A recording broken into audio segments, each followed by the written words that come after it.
Tonight we're talking about wood, specifically, the lumber that frames our homes and shapes our lives. From the beams above our heads to the floors beneath our feet, lumber is the backbone of American construction, touching nearly every community across the country. Whether you're building a new house, renovating a kitchen, or simply buying a piece of furniture, the story of wood is, in many ways, the story of us.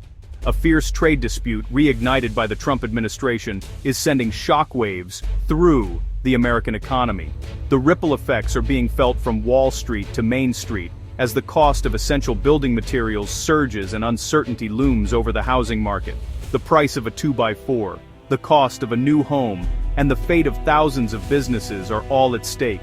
Contractors are scrambling to adjust bids, and small lumber yards are struggling to keep up with volatile prices. This isn't just about tariffs. It's about the American dream becoming more expensive, and for some, out of reach. Families hoping to build or buy their first home are now facing sticker shock, and projects are being delayed or canceled altogether. The core issue: aggressive new tariffs on Canadian lumber, our largest source of imported wood. These tariffs are raising costs on nearly every plank and panel that crosses the border, impacting supply chains nationwide. The administration claims these tariffs protect American jobs, but critics warn they punish U.S. consumers and businesses far more. Industry leaders argue that domestic mills can't meet demand alone, and the higher prices are squeezing everyone from builders to buyers. For families, the abstract language of trade policy is translating into real financial pain. Every trip to the hardware store, every home improvement project, now comes with a bigger price tag and tougher choices. As we close out 2025, the impact of these tariffs is just beginning to be felt on construction sites, in factories, and around kitchen tables. The uncertainty is forcing families and businesses alike to rethink their plans for the future. We'll break down how we got here, who's paying the price, and what it means for the future of American homes, businesses, and dreams. The US-Canada lumber conflict is a century-old saga, stretching back to the earliest days of cross-border trade between these two neighbors. For generations, timber has been at the heart of their economic relationship, fueling industries, building cities, and shaping communities on both sides of the border. Yet despite decades of negotiation and compromise, the dispute keeps flaring up again and again, often making headlines and sparking protests. The US accuses Canada of unfairly subsidizing its lumber industry, claiming that government policies give Canadian producers an artificial edge in the marketplace, making it harder for American companies to compete. Most Canadian timber is harvested from public lands, where companies pay low government-set fees. In contrast, U.S. producers must pay market rates to harvest trees on private land, a difference that fuels ongoing resentment and accusations of unfairness. Over the years, temporary agreements and retaliatory tariffs have become the norm, with each side trying to protect its own interests. The last major pact expired in 2015, leaving the industry in a state of uncertainty. Since then, tensions have only escalated as the powerful U.S. lumber lobby pushes for more protection and stricter enforcement of trade rules. The American housing market's booms and busts have always depended on Canadian imports to fill supply gaps, keeping construction costs in check and making home ownership more affordable for millions. This isn't a new fight, but the 2025 approach is different. This time, instead of seeking compromise, the administration imposed sweeping unilateral tariffs, catching many by surprise. This aggressive stance has turned what was once a manageable dispute into a full-blown economic confrontation, disrupting trade flows and straining diplomatic ties.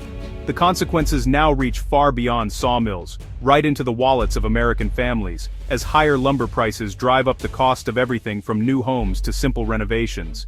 The rhetoric may be new, with each side blaming the other, but the underlying issues remain stubbornly familiar, rooted in history and economics. As both countries dig in, the stakes have never been higher, and the outcome will shape the future of North American trade for years to come. The latest chapter in the ongoing trade war erupted in March 2025, sending shockwaves through both the US and Canadian economies. Headlines blared about new tariffs and looming uncertainty as policymakers and industry leaders braced for impact. President Trump took to the podium declaring that the United States could meet 95% of its own lumber needs, a bold promise that signaled a dramatic shift in trade policy and domestic production goals. He ordered a sweeping 25% increase in domestic timber production, framing it as a push for lumber independence. The administration touted this move as a way to create jobs, boost rural economies, and reduce reliance on foreign imports. But industry experts immediately pushed back. They pointed out that the U.S. construction sector depends heavily on Canadian spruce pine fir, a type of wood prized for its strength, lightness and workability, making it essential for framing homes and buildings. Southern yellow pine, the main U.S. alternative, simply isn't a straightforward substitute. Its different properties make it less ideal for many construction uses, and switching would require costly adjustments for builders and manufacturers. The administration's justification for the sweeping tariffs went beyond just economics.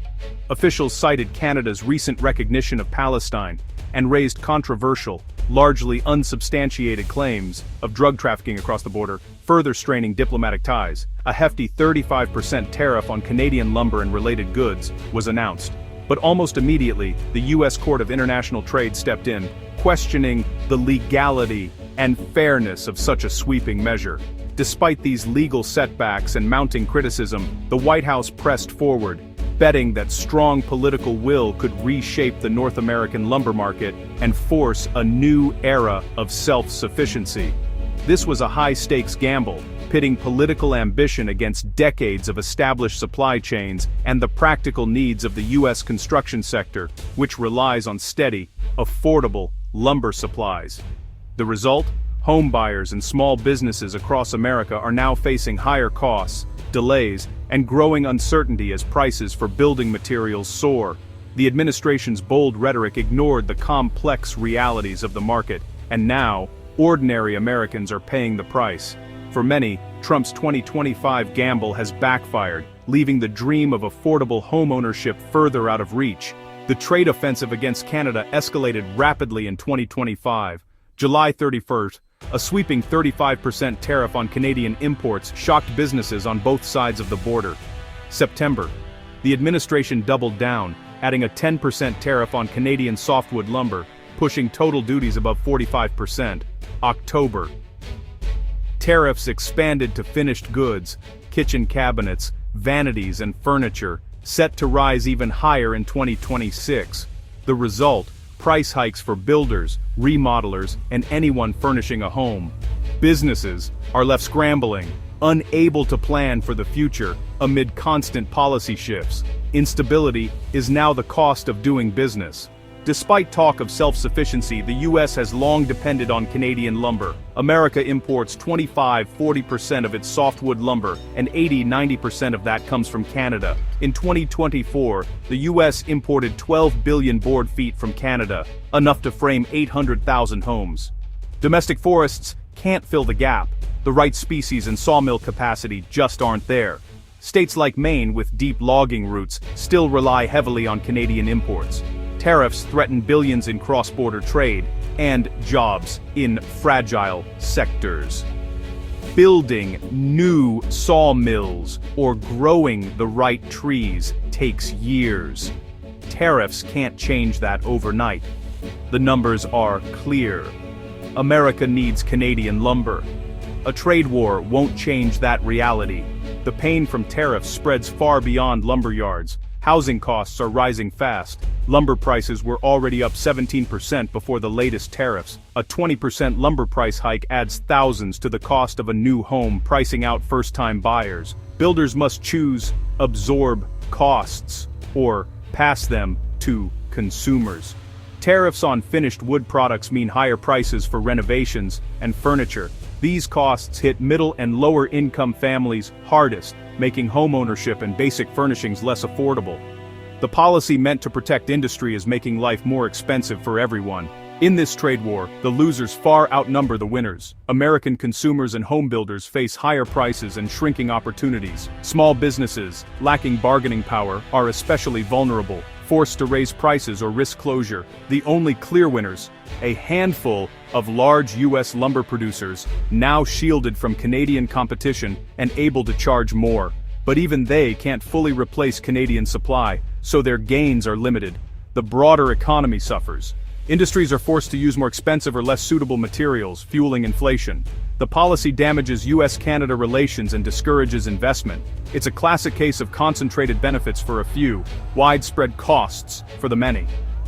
The U.S. economy as a whole is the biggest loser. This is a self-inflicted wound. Experts across the board warn the U.S. can't simply replace Canadian lumber. The right trees, sawmills, and infrastructure just aren't available.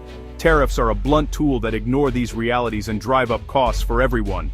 Economists show how tariffs on components like wood furniture ripple down the supply chain, ending in higher prices for consumers. The legal foundation for these tariffs is shaky, with courts already questioning the administration's authority. The Supreme Court is set to weigh in with major implications for trade policy. Business leaders warn that uncertainty is freezing investment and hiring. Companies can't plan when trade rules change overnight. The chilling effect on growth may last long after the lumber dispute is resolved. The expert consensus: this path is fraught with economic and political peril. As 2025 ends, the results are clear. Tariffs meant to protect American industry are backfiring. Home prices are up, supply chains are in chaos, and businesses face deep uncertainty. The U.S. can't meet its own lumber needs. Our reliance on Canada is a fact, not a flaw.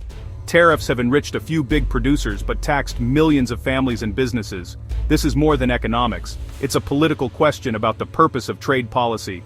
Should we protect a few at the expense of many? What's the cost of alienating our closest ally? As legal challenges and new trade negotiations loom, these questions will shape our future. The real question: is the price of this lumber war one Americans are willing to pay?